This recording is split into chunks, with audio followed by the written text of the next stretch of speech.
Okay.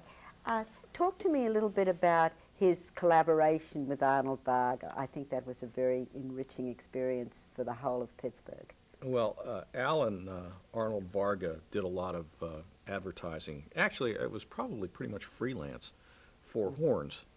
And one of the ads they did featured a design of Scrooge. It was a Christmas ad.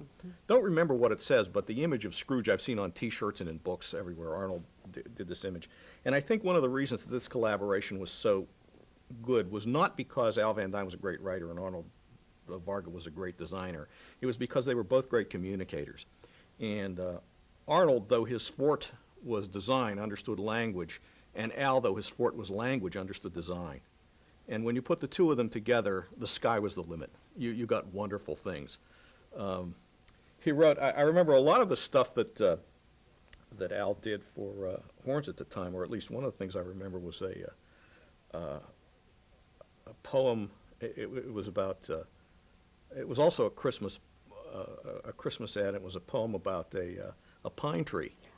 And the pine tree's name was Penelope, who was known as Penelope Tree. And as anybody who will remember at the time, there was a model, A famous a fashion model by the name of Penelope Tree.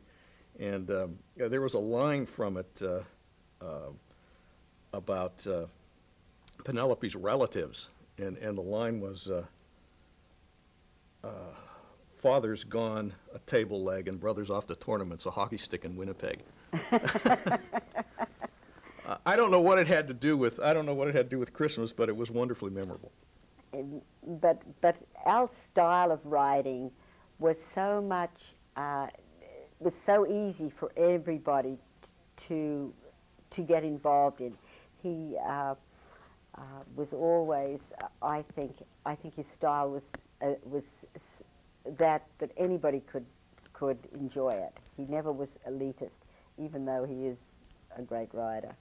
I think if you want to talk about Al's style, it's almost to the point where you don't know what to say.